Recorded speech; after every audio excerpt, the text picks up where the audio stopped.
Sinofuturism. Sinofuturism is an invisible movement. A spectre already embedded into 1 trillion industrial products, 1 billion individuals, and 1 million veiled narratives. It is a movement, not based on individuals, but on multiple overlapping flows. Flows of populations, of products, and of processes. Because Sinofuturism has arisen without conscious intention or authorship, it is often mistaken for contemporary China. But it is not. It is a science fiction that already exists.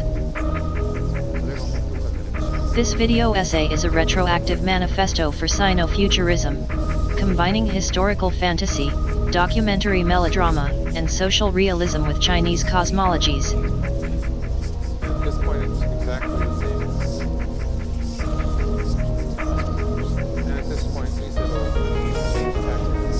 The second game. So although China only recently became the factory of the world, this is only the latest incarnation of the Chinese work ethic. It is a work ethic based on farm labor and large families, in an agrarian society prone to natural disasters, within a Confucian belief system that values hard work as the only insurance against a turbulent world.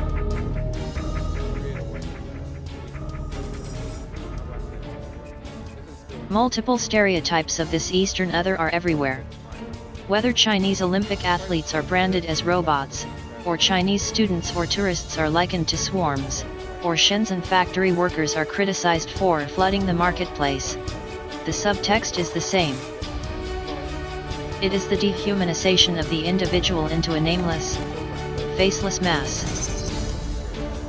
On the other hand is the Orientalist aesthetic narrative, where China is the exotic other, eternally unknowable, mysterious, powerless yet seductive. But rather than resisting cultural clichés, Sinofuturism embraces 7 key stereotypes associated with China. These are its guiding principles: computing, copying, gaming, studying, addiction, labor, and gambling. At a material level, it is already everywhere, in architecture, in the products and technologies that we use every day. However, I propose something more radical. I propose that Sinofuturism is in fact a form of artificial intelligence, a massively distributed neural network, focused on copying rather than originality, addicted to learning of massive amounts of raw data rather than philosophical critique or morality, with a post-human capacity for work, and an unprecedented sense of collective will to power. Rather than resisting stereotypes, Sinofuturism embraces clichés, many of which are reinforced by both East and West. Just as Afrofuturists answered the historical problem of slavery by declaring themselves as post-human super-robots, Sinofuturism answers the Chinese problems of physical servitude, intellectual conformity, and computational OCD, by openly embracing artificial intelligence. In computer science, one of the most promising routes to developing AI is a combination of neural networks and machine learning. Here, an interconnected mesh of programmed neurons learn from sets of data based on real-world phenomena. Engineers declare that the results of neural networks are always surprising, especially in competition against humans. For a long time, grandmasters of the ancient game of Go considered themselves unbeatable against AI players. But in March 2016, the AlphaGo AI developed by Google DeepMind beat Go world champion Lee Sedol by 4 games to 1. Most surprising was Lee's comment about some of AlphaGo's inhuman moves. He said he witnessed moves so profoundly unconventional, that only a program could conceive them. This essential unknowability of the AI to the human, of the mystique of a consciousness beyond conventional understanding, is exactly the same other identified in Orientalism. It is this oppositional other which Sinofuturism identifies with, reorienting the technological narrative in a way that the nameless, faceless mass of Chinese labor becomes a collective body. Chapter 1. Computing.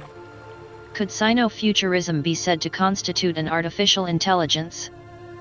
The Chinese Room is a thought experiment by John Searle that questions the possibility of computers reaching consciousness. Like Chinese whispers, the word Chinese here is taken as synonymous with something fundamentally foreign and unknowable.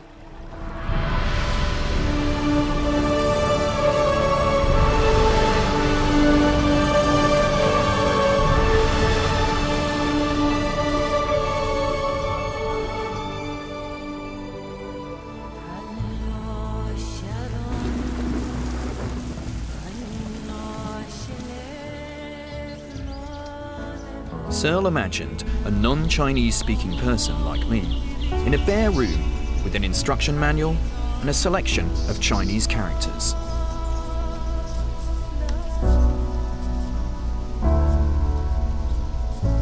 He then imagined someone who could speak Chinese to be outside the room, communicating with me via a series of messages written using Chinese characters.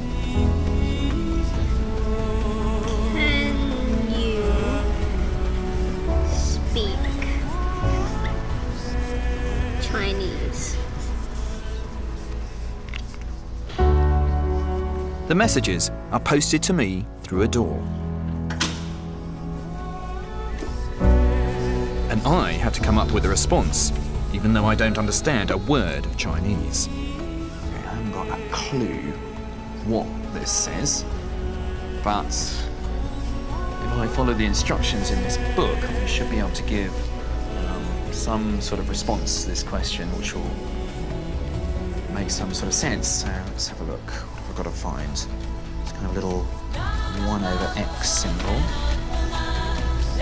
The instruction book tells me to find an exact match of the message on the top half of the page, and then to reply by copying the Chinese characters from the bottom half of the page. You see some of the characters in the question and the answer. Makes some sense. Gosh, I don't even know whether these are what way around to put these, but oh, there you go. That's looks like a little house with a roof on the top. And you can see this character here. Oh yes. Bingo.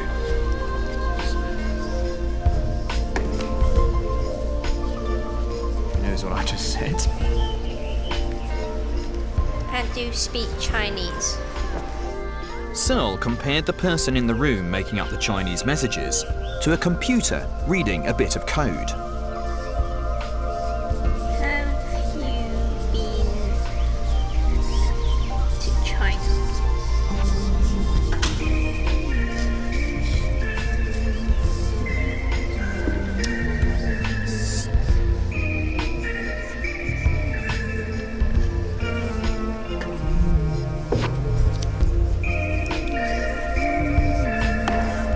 to China? No, I haven't been to China, but would one day like to. I'm just faking that I can speak Chinese. So just how convincing was I? Yeah, your Chinese was perfect, actually. But if we were online having a chat like that, you would have been convinced you was talking to. Really would. I really thought you were someone who actually spoke Chinese. The Chinese Room, I think, is a really important thought experiment. Not for the answers it offers, but more for the questions it raises, because I certainly didn't understand a word of what I was writing down there, yet I seemed to be able to fake the fact that I was speaking Mandarin. And so, if a computer's actually following instructions, isn't really thinking, is it? But then again, what is my mind doing when I'm actually articulating words now? It's following a set of instructions. So it really raises the question, where's the threshold here? At what point can you say that a machine is really genuinely understanding and thinking?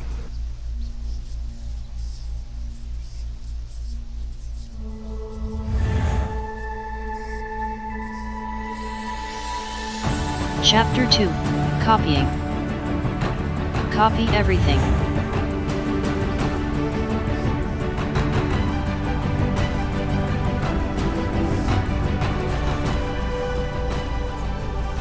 Respect for historical tradition is a main principle of Chinese aesthetics. Replicating old masters, memorizing old texts, following moral standards are all part of this tradition. But Sinofuturism absorbs everything. Nothing is sacred, authorship is overrated, copyright is wrong. The Chinese are very good at this sort of thing.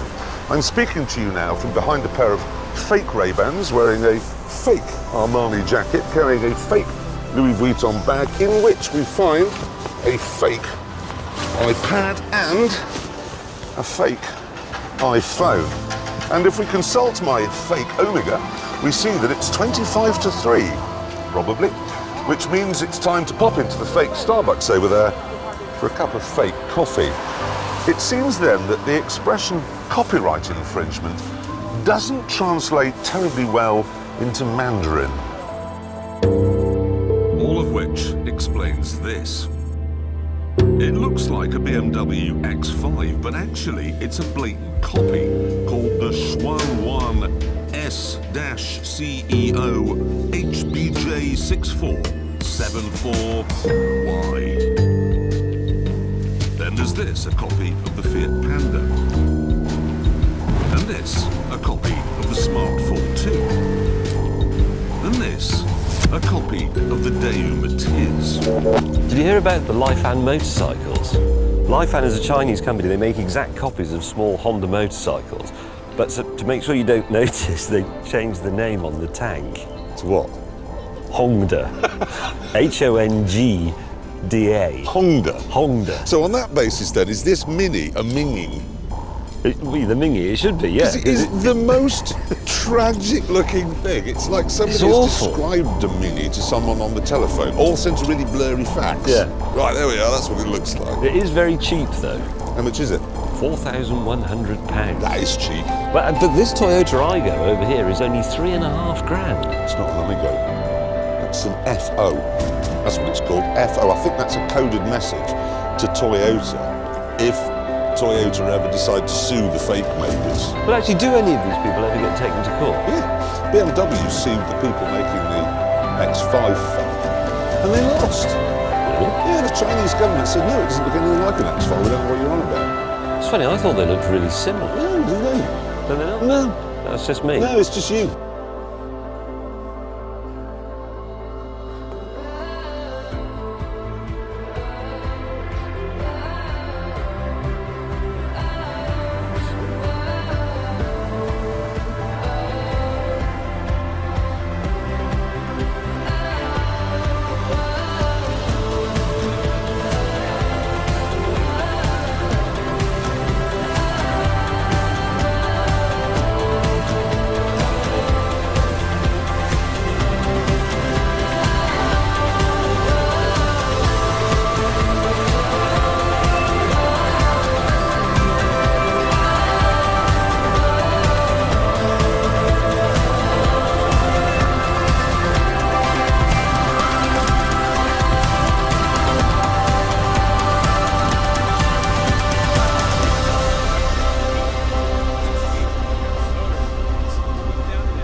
The aesthetic of Sinofuturism combines gloss with grime.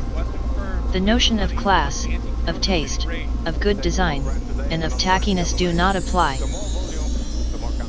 Because the physical components of high technology are literally made in China, it makes no sense to produce visions of the future.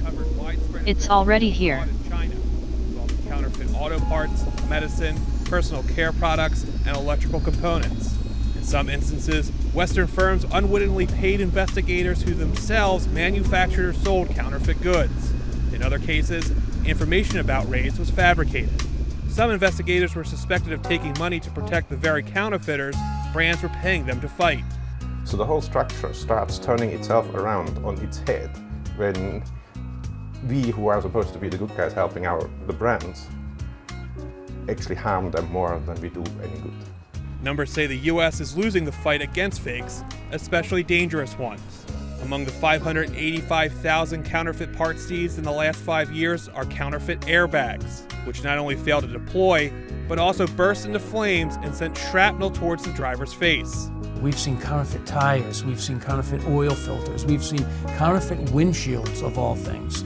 Again, some of the more dangerous parts, such as airbags, such as brake parts, brake pads, those are extremely, extremely dangerous. Seized counterfeits often end up in warehouses like this one in New Jersey under the supervision of U.S. Customs and Border Protection. Here, officers spend days going through thousands of boxes. The sheer volume is overwhelming. Everything from clothes to shoes to electronics ends up being flagged. This entire bag is filled with Michael Kors trademark emblems. So they're going to rip this off and put this on. Despite their efforts, officers say they've watched seizures of dangerous consumer products rise and the quality of the counterfeits improve. Bob McCall, Associated Press.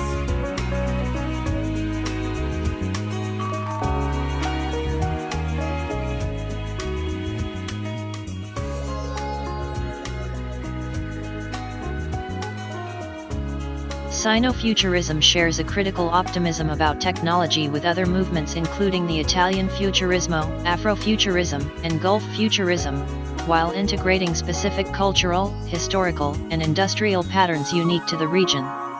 All of these futurisms are minority movements which share an optimism about speed, velocity, and the future as a means to subvert the institutions of the present.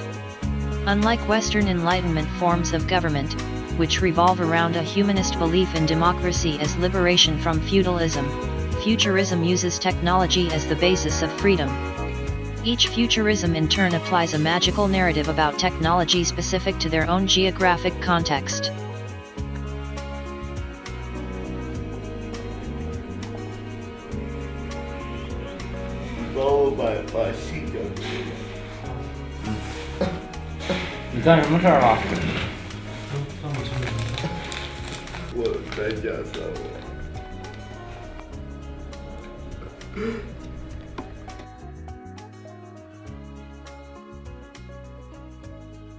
Chapter 3. Gaming. Games are a training ground for a future reality, one where the individual will most likely perform repetitive tasks, individually and in groups. Why not start young? Gaming is training. 我爸爸是带我到北京来看病的，他就把我关在这里，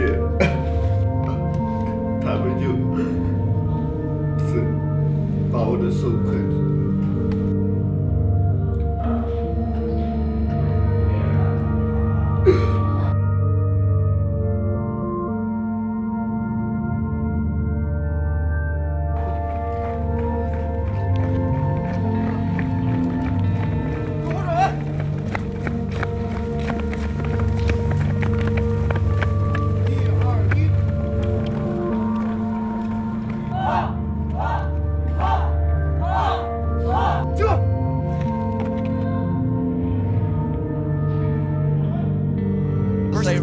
Legends Pro League. It's the All-Stars, China versus Korea. You guys all know at home what it's going to be. And the red team looking like they may well go walking straight headlong into Shy here. Will he face check that Bush? This could be a very dangerous move, Jack. And we were wondering if there was going to be some level in action. Shy and Madlife trying to go! They're going straight in for it. That's going to be the build over onto Madlife, but the acceleration gate had to be picked as the first skill for Shy. That may well actually hamper him when he goes into lane phase. Only a little bit. I've seen so many Jaces start the game with the gate just for that level and positioning, and since he's ranged, he can quite easily play passively up until that level 2. But because China got the harass down on both Madlife and Shy, they're going to be able to take some positioning here in the blue buff. Well, we'll see whether China stick around or whether they're going to back off. They're actually backing off in the bush, but that's quite clever because they know there's the ward on there, and it's actually going to keep Korea guessing. They've all gone back. And we talked about the Korean mind games that happened against North America just now. That was a great Chinese mind game right there because now Korea's got to be extremely careful about where they go.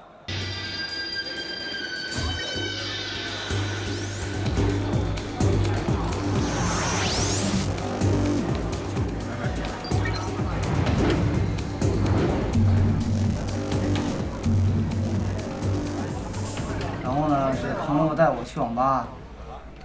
带我去网吧玩游戏，玩着玩着，然后呢，家长知道了，然后就开始和家长吵。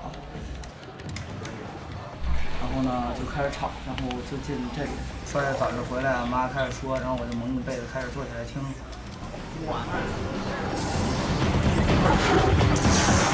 Edward Said's 1978 book Orientalism studies the cultural representations that are the basis of the West's patronizing perceptions and fictional depictions of the East, the societies and peoples who inhabit the places of Asia, Africa, and the Middle East.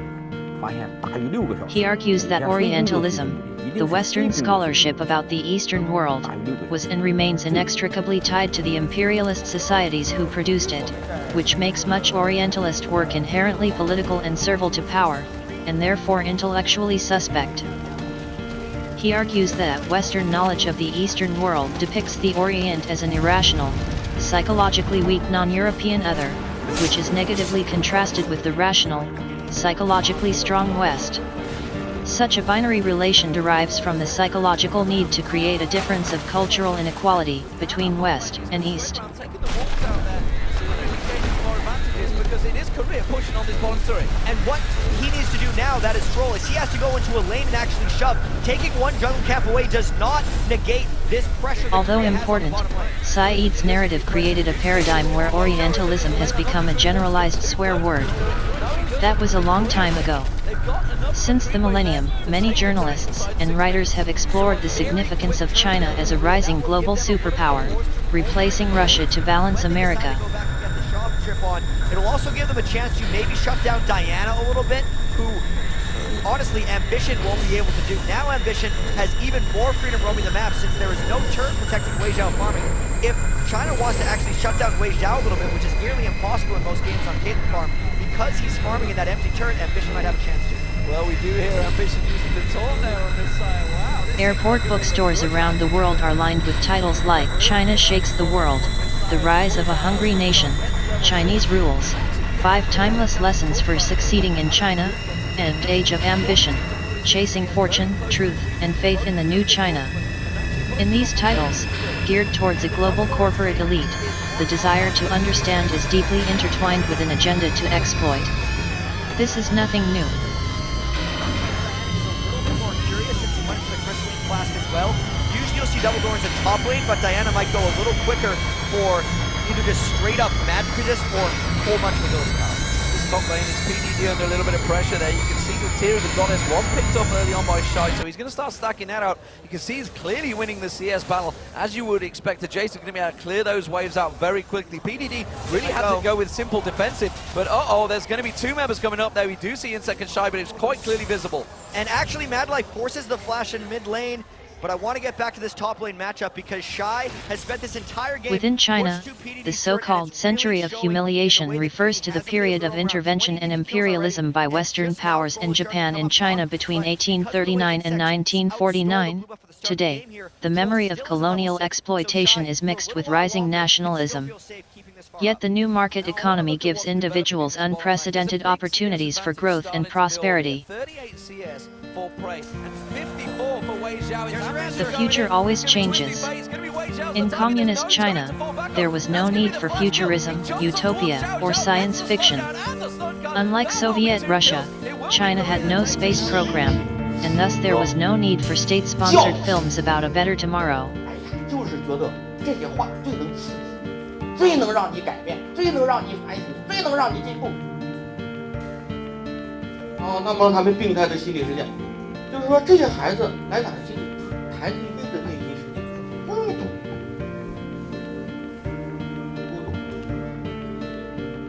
你了解他吗？他不懂。那么他想让谁陪伴他呢？到网络世界去了。 上知天文，在网上玩的上知天文，下知地理，中不通人情。那他的罪恶的之心，在每天的培育。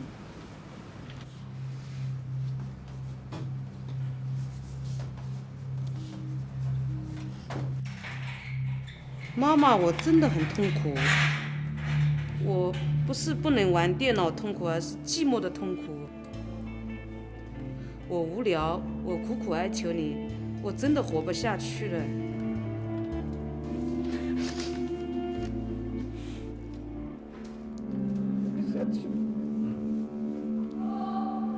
我儿子自从上完以后就变了一个人，变得冷酷无情，什么办法都没用。这个强制性把他吃的那个安眠药把他送到这里，我们是浙江的。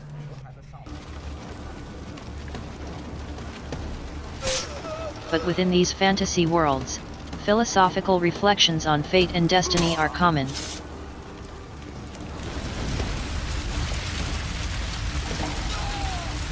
In the beginning, people had nothing. Their bodies ached, and their hearts held nothing but hatred. They fought endlessly, but death never came. They despaired, stuck in the eternal quagmire. Feeling pity for the sadness that had overrun the earth, God was born from those two people. God made time and divided it into day and night. God outlined the road to salvation and gave people joy. And God took endless time away from the people. God created beings to lead people in obedience to her. The red god, Juchilbara, the yellow god, Labselvith, many gods and angels. Finally, God set out to create paradise, where people would be happy just by being there. But there, God's strength ran out, and she collapsed. All the world's people grieved this unfortunate event, yet God breathed her last. She returned to the dust, promising to come again. So God hasn't been lost. We must offer our prayers and not forget our faith. We wait in hope for the day when the path to paradise will be opened.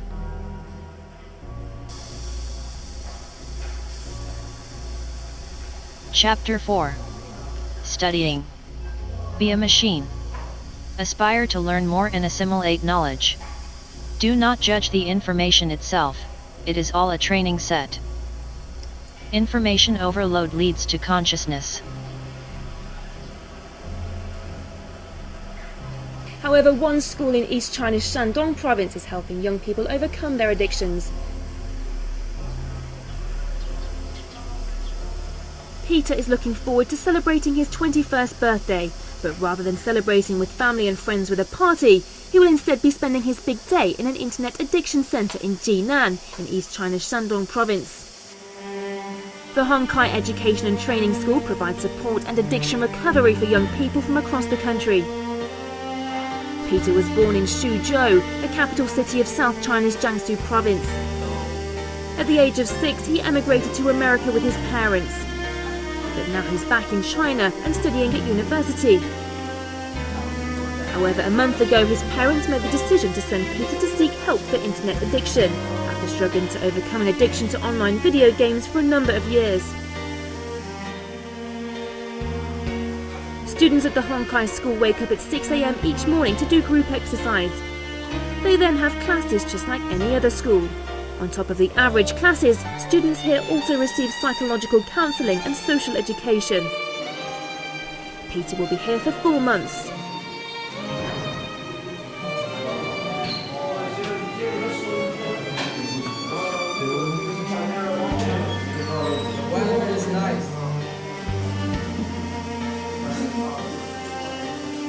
So we were having a class. I asked for going to the toilet, to go into the bath. I got downstairs and I thought of nothing. I just ran. And then the teacher caught up with me and caught me. I thought living outside with nothing is better than having this. So I ran away.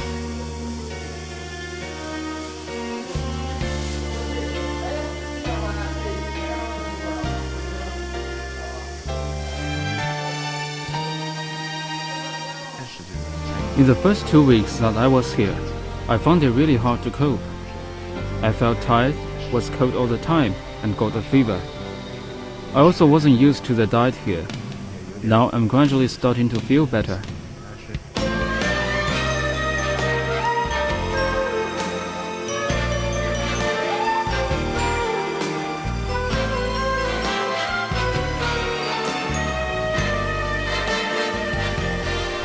For the teachers at the school, dealing with a westernised patient like Peter has been an eye-opening experience.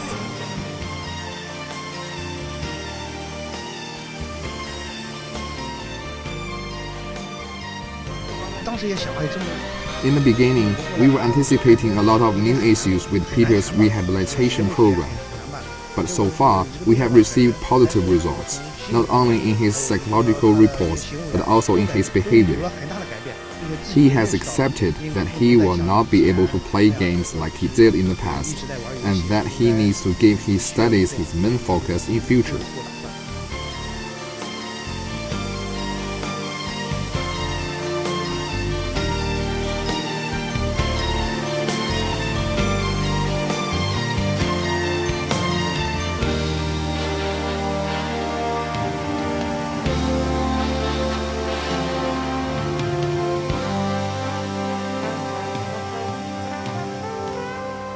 Pressures of cramming for examinations are nothing new in China. Since the Sui dynasty that began late in the 6th century, texts based upon memorization were used to select government officials.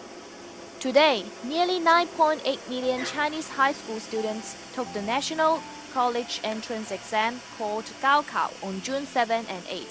This exam is a make-or-break examination that tests students' ability to memorize texts, characters, dates, and concepts, but make few demands in terms of critical thinking or analysis. These are its two mottos. Life is not a rehearsal because you won't have the chance to live it all over again. If you haven't died from hard work, just work harder. However, the would-be cheats were not so easily put off. After bribing the examiners, they would insert some special phrase or code into their answers. In just over a week's time, the final year students at Xiuning will face the most important rite of passage of their academic lives, the universally feared Gaokao exams. As Gaokao is coming closer, is approaching, I think the atmosphere is a little different than before. I can sense that many students have a lot of pressure. As well as being an English teacher, Mr. He is a ban jurin, or class tutor, of one of the 11 senior classes facing the Gaokao. Being a teacher means a lot to me. Being a teacher means sometimes a friend. I serve my students with the whole of my heart. It's his job to support his class and to ensure a good pass rate. For these bright students, it would be disastrous to fail. If you fail in Gaokao, chances are that you won't be admitted to colleges or universities, so you won't be able to find good jobs in the future. 17-year-old Wu Yufei is in Mr. He's class. In the last 3 years, Mr. He's become something of a mentor to Xiuning's top student. My student Wu Fei is not only the best student here in this school, but also the best student in our city, and even one of the best students in our province, even in the country. I'm very proud of her. 我的班主任贺老师对我的帮助是最大的。我心理方面出现问题的时候，会及时的给我做开导。我和爷爷打牌也就是看谁的运气好了。这个，要不然他好多年了，他10多年了。 Like most Chinese kids, Wang Jianwen is an only child. He's lived with his grandpa since his mum and dad went to work in the city 3 years ago. He sees his parents twice a year, at Chinese New Year and in the school summer holidays. 他爸爸妈妈不在身边呢，他自己也不像妈妈的爸爸的，他就是在家里做作业，我就是喜欢这一点。 And the Dumbledore's ring is more common on Twisted Fate against Diana because he needs a little bit of resiliency just to make sure the jump on doesn't kill him. The Dumbledore's on Diana is a little bit more curious since he went to the Crystalline Task as well. Usually you'll see Dumbledore's in top lane, but Diana might go a little quicker. Either just straight up magic resist or a whole bunch of ability power. This top lane is PDD under a little bit of pressure there. You can see the Tear of the Goddess was picked up early on by Shai, so he's going to start stacking that up. You can see he's clearly winning the CS battle, as you would expect. Jason's going to be able to clear those. 如果学习不好的话，以后出去找工作也比较难啊什么的。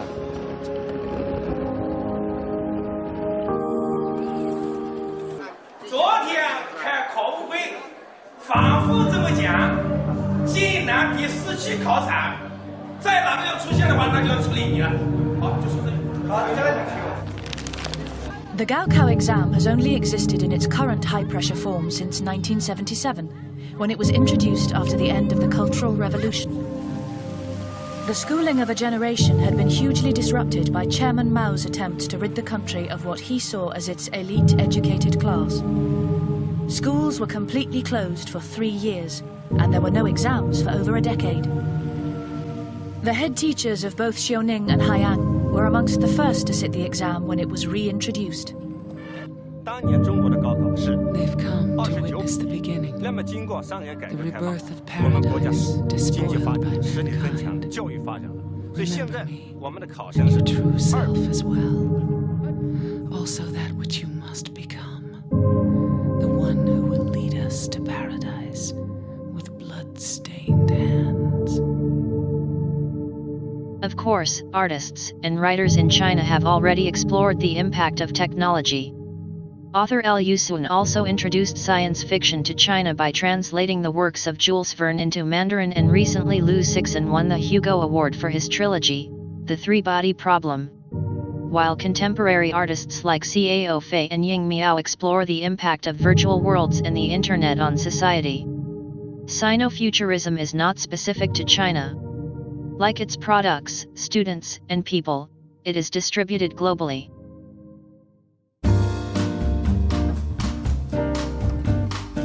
Chapter 5.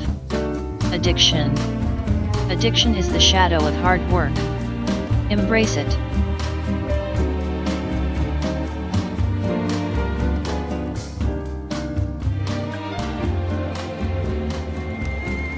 Up until this point, under British law, only the British East India Company were allowed to trade with China. But in 1833, just 1 year after Jardine Matheson was formed, the trading monopoly was scrapped. Adventurers and opportunists flooded to Canton like bees to a honeypot. Yet Jardine and Matheson were ahead of the game. The Scots had already set up shop outside the main city walls, in an area of Canton known as the 13 Factories. This was where one addiction was traded for another. Tea for opium. To entice more users, Jardine Matheson even stooped to employing a priest to distribute small opium packets with chapters of the Bible.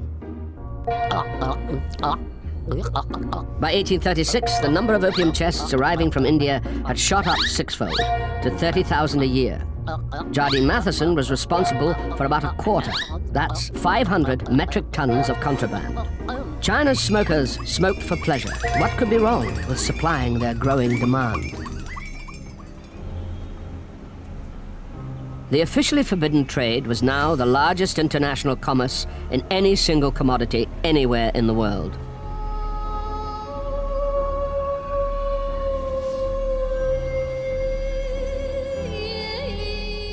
The reaction wasn't long in coming. In 1839, Emperor Dao Guang declared a war on drugs. And here in Human, at the mouth of the River Pearl, they have built an opium war museum, which tells quite a remarkable story.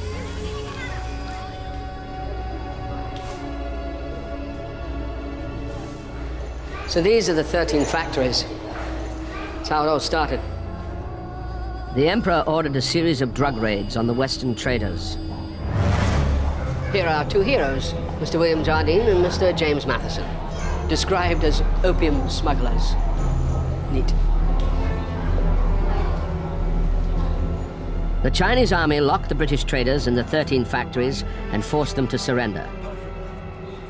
42,000 opium pipes and 20,000 chests of opium with a street value of 2 million sterling was seized.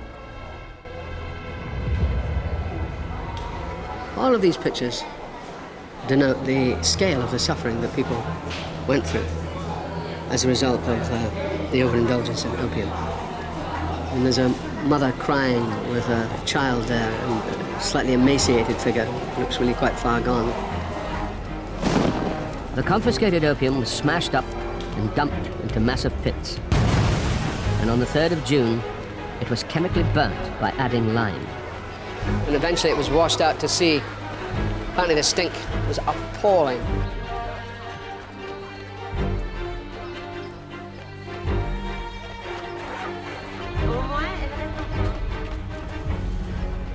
Chapter 6.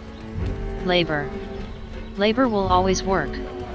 Its nature changes, agricultural, industrial, technological, but the principle stays the same.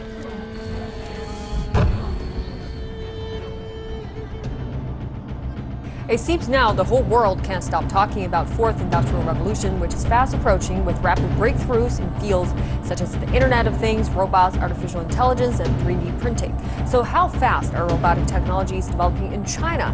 Our reporter Laura Lowe is standing by to discuss this topic following her recent trip to 2 Industrial 4.0 factories. Laura, I looked at your footage. They look super fun. I know, they're amazing. And the era of robots is really not that far away from us anymore, Tracy. Just take a look at BMW's newly opened engine factory in northeast China's Shenyang.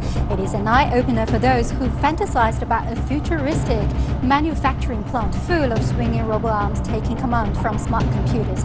The engine plant, which is the first of its kind outside Europe, is among the most advanced factories in the world, as it boasts smart systems that help make work easier for humans. The world's largest luxury automaker, BMW, started the year with a bang by kicking off a new engine plant in the world's biggest auto market.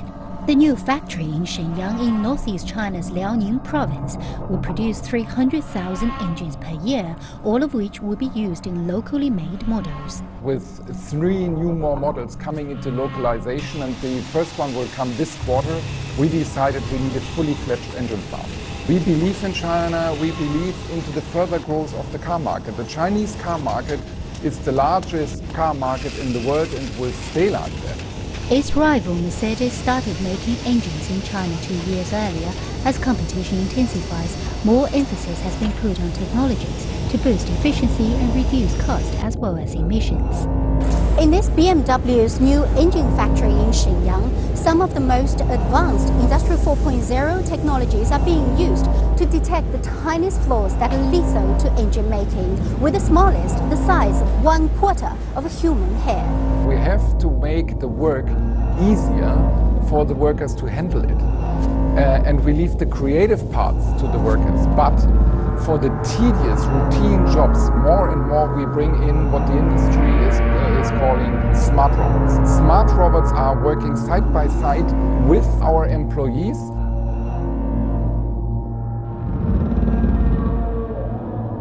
China gets 97% of rare earth minerals. Google it, I'm not kidding.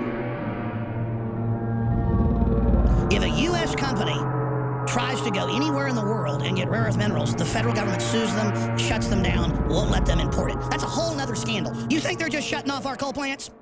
You think they're just setting up internal tariffs with regulations to make our jobs go to China? They're hitting us on thousands of precision warfare economic fronts.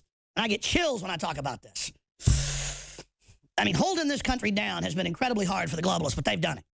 While using all our money to build a giant military that fights to build the world government, and then we get the blame. China gets all of our major deepwater ports east and west coast. China gets the Panama Canal for free. We built it. We run it. The only passage from the Atlantic into the Pacific, other than going around the Horn. We give them something worth an estimated $5 trillion in a treaty in 1979, and then it's transferred in 2000, and Congress couldn't even stop it.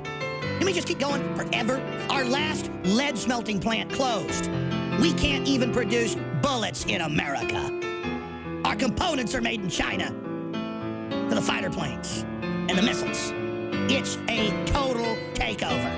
It isn't dumb leaders that make bad deals. They made deals. That's why Maurice Strong and all these globalists end up retiring in China.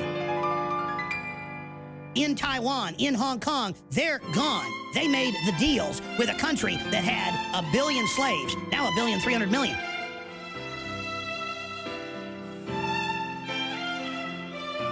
I began to get into iodine a few years ago because it was helping me and my family so much get healthy and detoxify.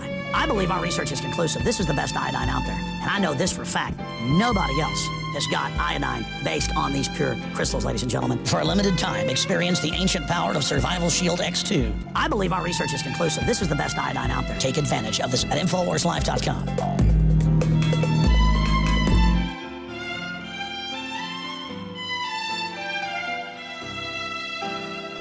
Industrial robots have already entered the market now in batch production after developing for nearly half a century. Meanwhile, robots working in special environments will see big growth, such as in chip and LED manufacturing, along with ultra-hygienic or even vacuum rooms. And there are also service robots that already have some of the world's leading AI technologies. Our service robots rely on laser light to perceive their environment and locate themselves, so they can walk around without touching anything or any people. They can see and identify human faces, strike a conversation, and recharge themselves. The company has also established a digital factory with Industry 4.0 standards, which uses robots to make robots. In this almost fully automated factory, rows and rows of robot arms are busy making many of their own kind. But of course, with the help of human workers. That robot-human relationship is at the epicenter of global debate, as automatic technologies are expected to replace more than 7 million workers worldwide in the coming years. We expect even larger scale job reshuffling, but we don't say people will lose their jobs. We say they will leave their jobs, as these positions simply are not suitable for the well-being of people or personal development. We have entered an era with a new manufacturing model, where a large amount of low-end jobs will be replaced by robots and intelligent manufacturing. It's an inevitable trend. However, the inevitable reshuffling of jobs is being accompanied by a labor shortage, as the working-age population in China fell by almost 5 million in 2015, the fourth consecutive year of decline. That's why it's getting harder and harder for employers to find cheap labor. All these factors, plus the rise of robots, will force China to improve its economic structure, although the process may be painful.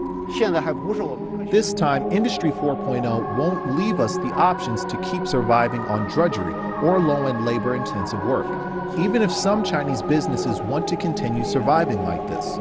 However, we should use this opportunity to improve our industrial structure and move up our manufacturing level. That leaves us with the question of what jobs people will do after being replaced by robots. If we can make enough wealth through technology, do humans have to work at all? We may create many new jobs that are unimaginable at present. For example, chatting or social welfare efforts can be the jobs of the future.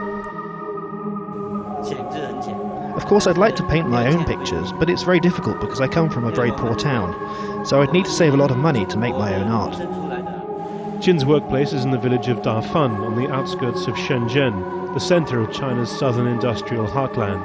A region famed for fake apples and Gucci's is also the production hub for Fake transformed from a rural community of 300 to a thriving hub of some 8,000 artists, responsible for creating 60% of the world's oil paintings.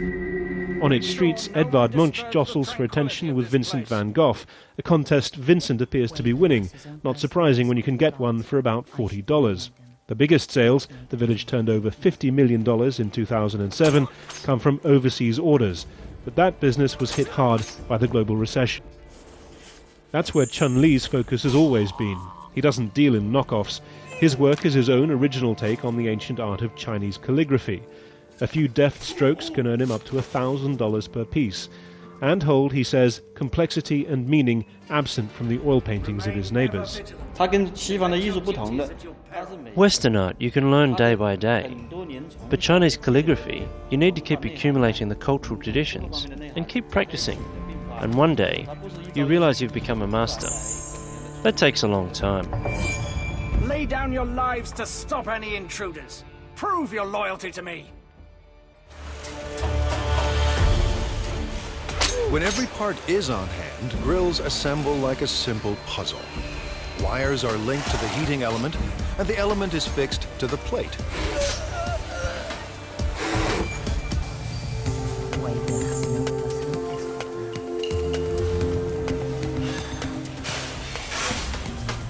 Mr. He finally arrives, and he has good news.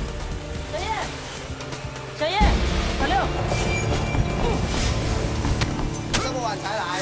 没办法，这边已经那个模具刚刚才修好，抱歉。数量多少啊？虽然有2000个。He's found 2,000 parts to keep the lines moving, and 50,000 more are on the way. Mr. He's day has ended on a high note. He heads home to a company-subsidized apartment only minutes away. 妈，我回来了。 Family life in China is a communal affair. His parents and his in-laws live here, thanks to Yupa. It's one more reason workers are fiercely loyal to their company. 我们销售的产品，那一般都有制造厂。 Our products all have the Made in China tag. I hope our products can bring to consumers a sense of joy, a sense of it's worth it. This is my biggest wish. Flooding the market, depressing prices, and not only exporting aluminum, not only exporting steel, but they're exporting unemployment. And so we're demanding that the government, the Congress, the House and Senate, we've got letters of support coming from the House and the Senate, bipartisan. We've asked the President last week in hearings to take self-initiating some actions. I can say that when we filed a case, we've had tremendous support from the administration on enforcement. Our problem is we have to show that we've been damaged, that we've lost jobs before we can get a chance to win the trade case. So we're at a really crucial point right now. So this is now no longer an issue just for the United States. It is a global issue, and this has caused quite a global conversation when it comes to reeling in China, and it is state-supported.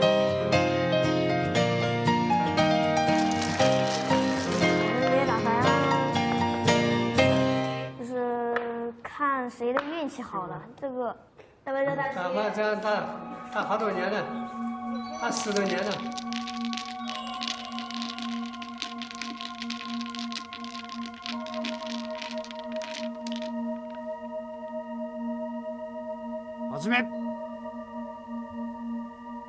Chapter 7. Gambling. If in doubt, gamble. To escape the drudgery of labor and study, gamble. In his brief history of Chinese fiction, Liu Xun coined the term Shen Mo to describe the folk myths and legends of history. These are a staple of the Chinese and Hong Kong film, looking backwards to a nostalgic past filled with gods, demons, and martial arts heroes, but within these fantasy worlds, philosophical reflections on fate and destiny are common. Faced with the chaos of the world, how can an individual survive? What role do fortune and luck play? Directly protecting this one stone will allow black to play towards the right side here and make a framework here while allow black to take the corner and create a white, weak black group. Now black played once here. This is really big and helping black's framework. Well, I think I'm a bit speechless actually. It was a really amazing game today, unbelievably exciting, incredibly tense all the way through. I think it's testament to Li Sedol's incredible skills and very exciting match.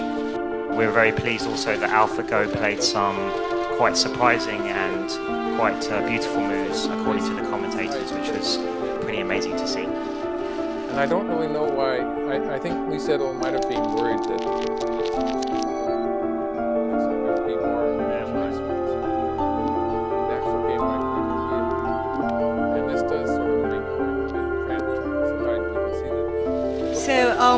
yesterday I was surprised, but today it's more than that. I am quite speechless.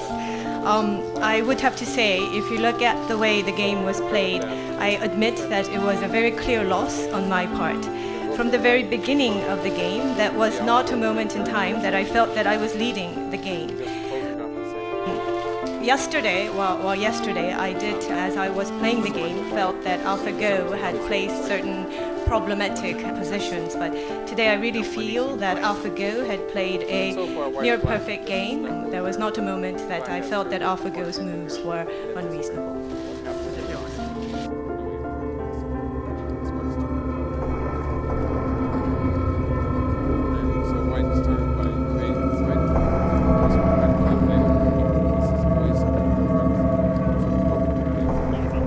In this second game where AlphaGo had black. I was very interested to see how AlphaGo would be playing with black because it's a different game than playing with white in that the black player has first move and should be able to take more control of the game.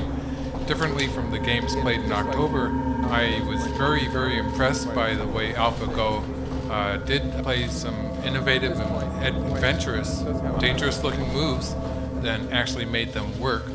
And of course, even before AlphaGo was very strong in the middle game and going on to the end game, I think that ability is being extended also. So I was very impressed by a beautiful game that AlphaGo played. Thank you.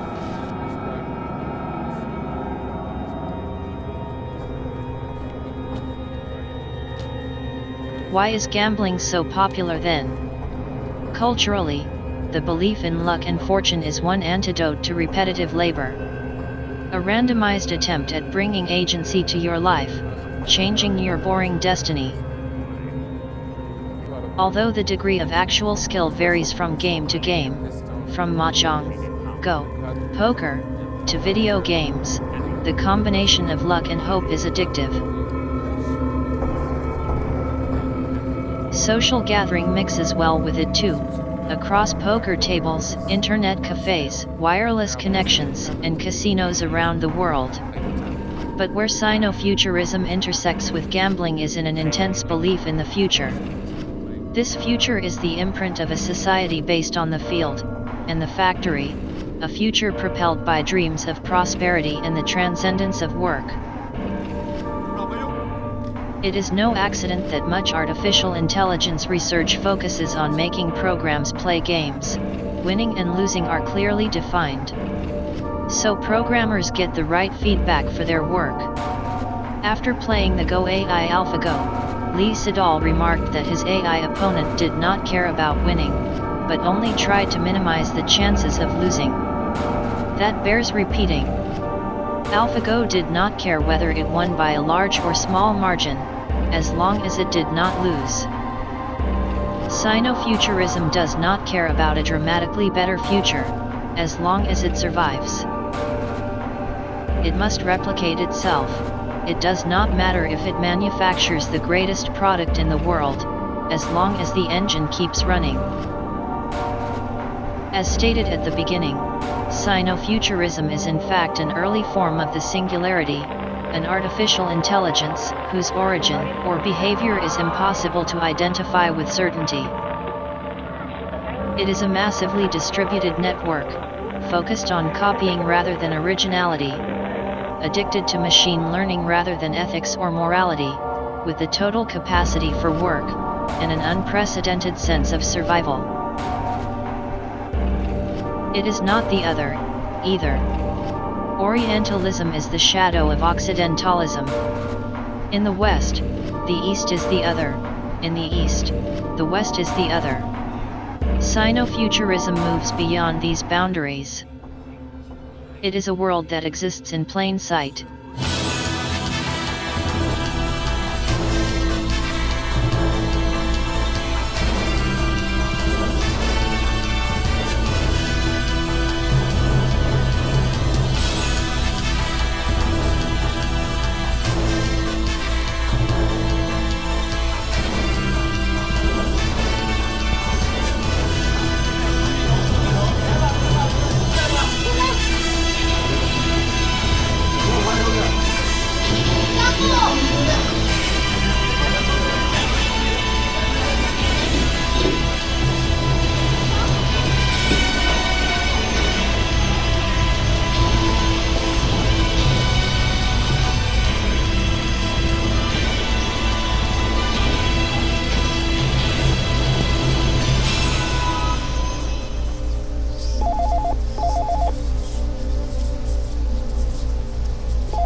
香港戒隊中心。我想問係咪即係如果點講咧，得到邊個問題會係冇得救嘅？每一個問題都可以有得救。